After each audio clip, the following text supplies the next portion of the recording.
Okay. Bueno, pues muchas gracias a todos por su asistencia y a los organizadores de este evento por la invitación.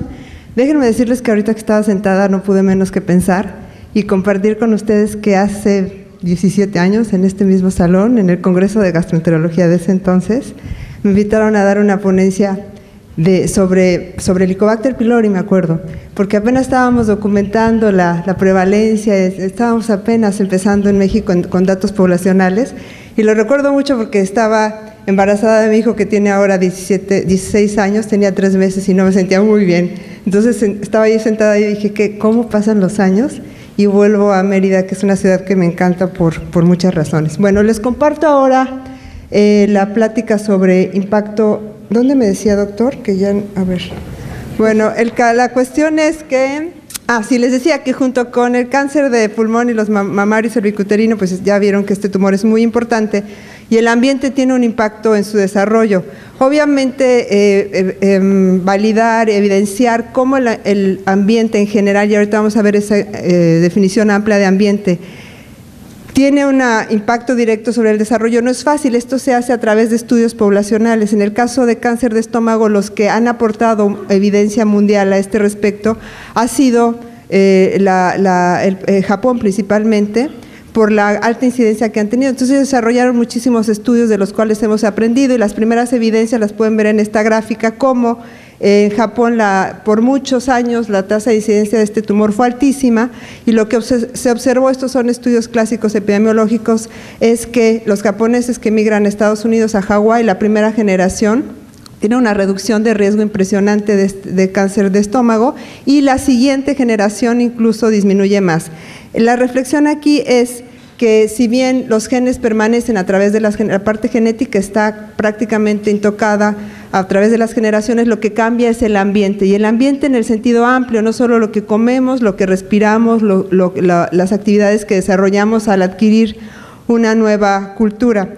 Ahora hay datos más recientes, como los que ven en esta gráfica, y estimaciones muy puntuales que lo que muestran es que la parte genética no explica más allá del 10% de los cánceres en general, y en particular en el caso de cáncer de estómago vamos a ver cuál es la situación, y sí, casi diríamos que del 95 o más por ciento está ligado a cuestiones ambientales.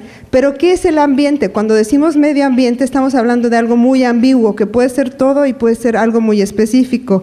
En términos internacionales, lo que conocemos por ambiente es justamente no solamente los hábitos de vida que llevan al sedentarismo y a la obesidad, pero también el consumo de alcohol, tabaco, las infecciones recurrentes y en particular para el caso del cáncer que nos ocupa, pues la dieta.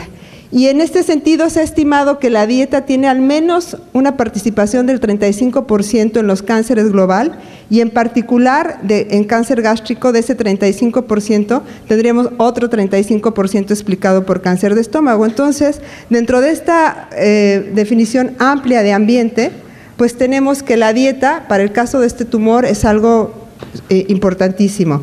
¿Y cómo afecta la dieta? No voy a entrar en detalle, pero el que tenga interés aquí, hay un reporte mundial importantísimo que salió en 2007 sobre dieta y cáncer, y cada uno de los cánceres está tratado de una manera consensuada con el conocimiento internacional. Se explican los mecanismos que no se ven muy bien en esta gráfica, por los cuales diferentes componentes de la dieta pueden estar interactuando de manera individual o conjunta para definir la incidencia de cáncer de estómago a través de procesos ya sea anticáncer o procáncer, alterando mecanismos de apoptosis, epigenéticos, como ya vimos en la plática anterior, y obviamente todos estos mecanismos subyacentes de alguna u otra forma ya están documentados para el caso de la dieta. En nuestro país, hablando de dieta y cáncer, tenemos observaciones epidemiológicas muy interesantes. Como mencionaba el doctor Moar, los registros que tenemos son escuetos, incompletos, fraccionados, pero aún así, con la poca información que tenemos y con las estimaciones que ha hecho la Agencia Internacional de Investigación en Cáncer, la IARC, por sus siglas en inglés, basados en estas estimaciones, podemos más o menos tener una idea de cómo se está distribuyendo el cáncer de estómago en nuestro país. Y como ven aquí en este mapa, podríamos casi dividir a México en tres tres Méxicos. Una parte concentrada en la parte suroeste, donde hay una alta tasa de mortalidad, que dado que este cáncer es muy letal, puede ser una aproximación muy cercana a la incidencia. Y después tenemos una parte central y la parte del Golfo, que tiene una tasa media, y la del Pacífico, que es una tasa más baja.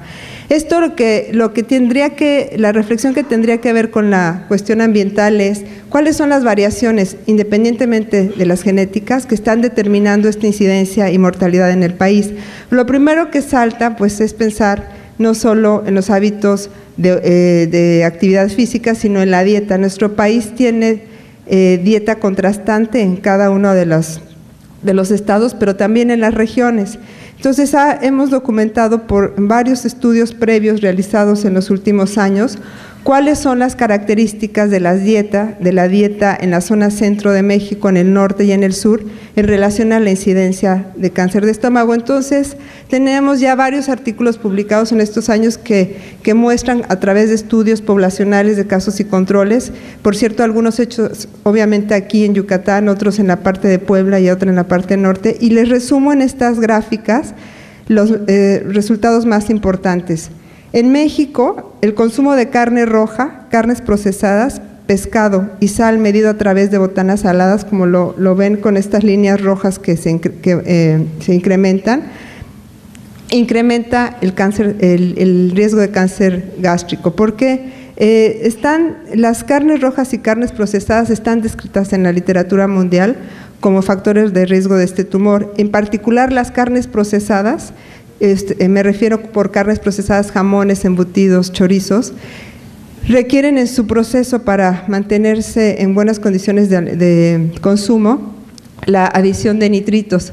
Y los nitritos no solo fijan el color del jamón y el chorizo, sino también son agentes bactericidas, antibactericidas. El punto es que los nitritos son precursores de nitrosaminas.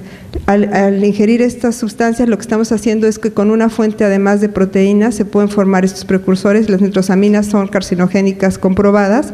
Entonces, un incremento mayor nos pone en mayor probabilidad de desarrollar estas sustancias carcinógenas. El pescado fue uno de los alimentos más estudiados en Japón, pero no se traduce necesariamente a las condiciones en las que comemos el pescado en nuestro país, que tiende a ser más fresco, mientras que en Japón y otros países orientales, el proceso de consumo de estos alimentos es a través de ahumado y salado. Entonces, se ha visto que, por ejemplo, los compuestos policíclicos aromáticos que se forman al procesar estas sustancias con ahumado, o la sal, que es un irritante natural del cual ya se está describiendo también un mecanismo de carcinogenicidad gástrica, podrían ser elementos que en ese alimento incrementan el riesgo. Bueno, en los estudios que hemos visto en México, el consumo de pescado no es muy alto, y la línea roja que ven ahí que sube no se ve tan franca como en el caso de las carnes procesadas. Y en particular es importante mencionarles que medir el consumo de policíclicos aromáticos a través de la alimentación, así como de sal, es sumamente difícil. Estos son solamente aproximaciones, pero se ve obviamente que el paciente que ha participado en todos estos estudios tiene este perfil de mayor consumo de carne, mayor consumo de carnes procesadas y mayor consumo de sal de alguna manera. También, ya le moví aquí algo mal, a ver, es que otra vez. También hemos, ahí perfecto, también hemos revisado cuáles son los alimentos que confieren protección, y esto coincide con la literatura internacional en un mayor consumo de vegetales y frutas cítricas. No tanto, es más evidente, diría yo, la protección en cáncer gástrico que en colon y recto con el consumo de estos alimentos. Pero lo que llama la atención, y es algo que tenemos en la agenda de investigación pendiente, es este asunto del consumo de frijol. En los estudios que hemos realizado en el instituto estos años, no solo con el cáncer de estómago, sino también con otros cánceres, el cáncer mamario, hemos visto que hay un incremento en el consumo de frijol en las personas que no desarrollan este tumor. Se ha visto que el frijol es un portador de fitoestrógenos naturales que podrían estar actuando como anticáncer en varios de los tumores que hemos documentado. Lo que sí es evidente es que en estos estudios las personas que desarrollan cáncer de estómago tienden a tener un consumo muy, muy bajo de frijol. Aquí les resumo a nivel de nutrimentos qué es lo que se podría resumir en estos años de investigación. Pues lo que ven aquí es el perfil de riesgo y de protección en términos de consumo de grasa saturada, que incrementa 4.37 veces más la probabilidad de desarrollar el tumor. Obviamente esto va de la mano con el consumo de carne, porque la grasa saturada es de origen animal, la monosaturada también, y ahí vemos cómo también el colesterol que viene en la carne, esto refleja lo que vimos en las gráficas anteriores. También tenemos que el consumo de fibra, vitamina E y grasa poliinsaturada, que es de origen vegetal, la disminuye. Bueno, estas son las evidencias a nivel nutrimental de cuáles podrían ser los nutrimentos específicos de esos alimentos que les mencioné que están involucrados en la etiología del tumor. Y ahora me tomo unos 2-3 minutos para contarles la historia de la capsaicina, y no puedo dejar de hablar de capsaicina, ahora van a ver por qué, estando en Yucatán. La capsaicina es esa molécula que ven en la parte alta de Estados Unidos, es el principio activo de los chiles, y es la que les da el picor a los chiles. La capsaicina ha sido descrita como mutagénica y carcinógena a nivel experimental, pero de una manera muy controvertida. Estudios dicen que sí, a nivel experimental, estudios otros que no es claro. Lo interesante de la capsaicina es que empezamos a estudiarla justamente hace como 20 años y ahora empieza a hacer sentido el asunto del consumo de chile y el desarrollo de cáncer de estómago. En las primeras observaciones que teníamos era estos datos ecológicos de que justamente donde había más incidencia de cáncer de estómago había mayor consumo, incluyendo el estado de Yucatán, de consumo de chile. Las primeras evidencias que tuvimos en estudios muy, muy precarios, limitados, fue estas gráficas que les presento aquí, en las que vemos un incremento de la probabilidad de desarrollar cáncer de estómago dada el mayor consumo de chile. No sabíamos ni siquiera cuál era la cantidad de capsaicina que había por tipo de chile. Años más tarde, con ayuda de la UNAM y con otras instituciones, se pudo montar la técnica de cromatografía de gases para la determinación de capsaicina en chiles, y en esta gráfica pueden ver que empezamos a documentar por tipo de chile qué cantidad de capsaicina había. La capsaicina es un grupo de compuestos en los que al menos los dos más importantes son la capsaicina y la dehidrocapsaicina que ven aquí, y son los que más documentados a nivel experimental como carcinógenos potenciales había en ese entonces. Entonces ven que pues resalta cómo el habanero es el más alto, es el que tiene la mayor cantidad, pero recordando que de habanero podemos comer muy poquito, entonces por la misma situación de pungencia, la dosis no es directamente proporcional al tipo de chile, pero sí, por ejemplo, el serrano y el jalapeño, que fueron chiles que comemos más, nos dan más dosis de capsaicina porque podemos ingerir más. Los resultados de esos estudios de esos años nos mostraron estas gráficas en las que se veía cómo el cáncer gástrico de tipo difuso, los dos y también el intestinal, estaban asociados a este consumo. Obviamente mucho escepticismo, los mecanismos no estaban claros. Años después, como han pasado los años, ya tenemos todos estos estudios. Cada punto de esta gráfica son estudios hechos en Corea, en India, en Japón, y han replicado lo mismo. El consumo de capsaicina está asociado a cáncer de estómago y obviamente pues nos refiere, ¿no?, como el primer grupo que determinamos esta asociación. Entonces aquí ahora podemos decir que para nuestro caso estos alimentos están asociados a un incremento de riesgo, y los que ven allá, vegetales y los que les mencioné, a una disminución. Pero la cuestión no es tan fácil como hablar solamente de dieta, porque la dieta es solamente un componente de una enfermedad muy compleja y multicausal. ¿Dónde queda el Helicobacter y dónde queda la susceptibilidad individual de cada uno de nosotros?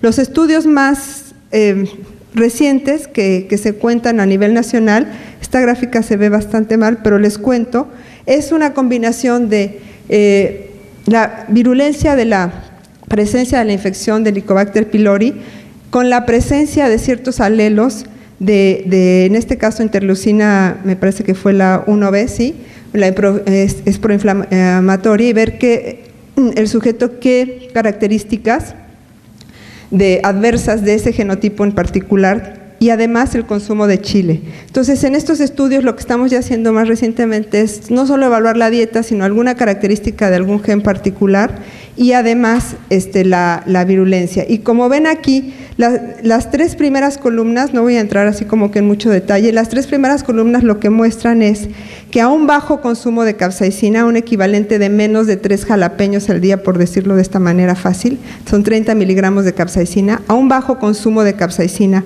con alelos de no riesgo, en este caso de esta interleucina, con el alelo de bajo riesgo, y con una virulencia de Helicobacter baja, en este caso me parece que fue Kagei el factor de virulencia escogido. Entonces, esos sujetos que comen poco chile, que tienen infección de baja virulencia y además un alelo bueno, digamos por llamarlo de esta manera, no desarrollan, con los datos estadísticos no se ve ningún riesgo.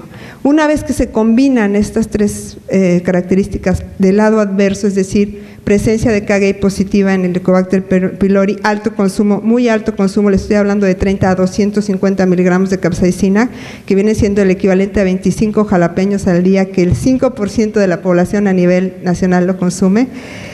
Una vez que se consume y la presencia del alelo adverso, el riesgo se cuadruplica casi. Esto en epidemiología lo llamamos interacciones sinérgicas y es muy rara vez que se pueda documentar a través de un estudio epidemiológico una interacción de este tipo. Este estudio se acaba de publicar y lo que nos empieza a hacer sentido es cómo todo tiene un sitio en el ambiente, no solamente la parte dietética, sino también las infecciones y por supuesto la parte genética. Y para culminar les traigo otro ejemplo de interacción que hemos estado revisando también en estos estudios, que es el ciclo, ustedes lo conocen, porque tiene que ver con muchos mecanismos importantes. Es el ciclo de metilación de un carbono, en donde o se metila por un lado el ADN o por el otro se sintetizan las bases púricas y pirimídicas que van a dar origen al ADN. Esto es un ciclo básico. Uno de los genes importantísimos es el de la metilén tetrahidrofolato reductasa, que es un gen clave, pero es polimórfico, y este gen polimórfico tiene un cambio de una adenina por valina en una posición 677. Por fortuna o por desgracia para los mexicanos, no sé cómo llamarlo, porque para algunas cosas sirve y para otras no, este polimorfismo, el cambio en la posición 677, es altísimo en nuestra población. El doctor Muchinik previamente ya había informado de esta prevalencia del homocigoto mutado en nuestra población mexicana, y en la barra amarilla pueden ver rápidamente cómo los mexicanos tenemos casi 60%, en este caso del alelo, no del genotipo, del alelo adverso. Es decir, este alelo lo que hace en este ciclo es que alenta el ciclo y entonces puede llegar a no tener suficiente formación de grupos metilos y llegar al mecanismo que nos describió el doctor de hipometilación, porque no hay grupos metilos, o a la formación errada de bases púricas y pirimídicas y por lo tanto todo lo que siga después. Entonces la cuestión es que para nuestras características como población pues tenemos una frecuencia muy muy alta. ¿Cómo se refleja esto en el cáncer de estómago? Pues estudiando el consumo de folato. El folato es un donador de grupos metilo que a su vez alimenta este ciclo, y combinándolo con las características genéticas en un grupo de individuos con cáncer de estómago, vemos en las dos primeras líneas cómo el comer folato, si nace uno con el genotipo CC o CT, los buenos genotipos, si nace uno con los genotipos adecuados, el consumo de folato da un decremento de riesgo importante. Ven cómo bajan esas barras, pero desafortunadamente si la población o el sujeto nace con el genotipo TT, que es el genotipo lento adverso, pues ya no hay tal protección del folato. Entonces las recomendaciones de folato sirven para los que nacieron con el genotipo adecuado, pero para los que tienen el genotipo adverso no. Y desafortunadamente este genotipo adverso es muy común en nuestra población. Entonces, en resumen, el consenso mundial ahora, lo que está a nivel mundial se está recomendando por la literatura científica que existe al respecto, es que en términos de prevención lo que se puede recomendar es un consumo de vegetales no feculentos, del género Allium, cebolla y ajo, frutas en general, y la disminución del consumo de sal, alimentos salados. Lo que está en desarrollo ahorita por la falta de evidencia todavía es el asunto de las leguminosas y alimentos que fuente de selenio, y el chile, carnes procesadas y alimentos ahumados rojas, carnes rojas y blancas, está con una sugerencia probable, digamos, por llamarlo así, pero todavía no totalmente establecida. Las últimas estimaciones que se han hecho es que si a nivel mundial se aumentara una porción diaria en estos alimentos, ahí tienen el número de casos de cáncer que se evitarían. En este caso el ejemplo es en Estados Unidos. Muchísimas gracias. Terminen.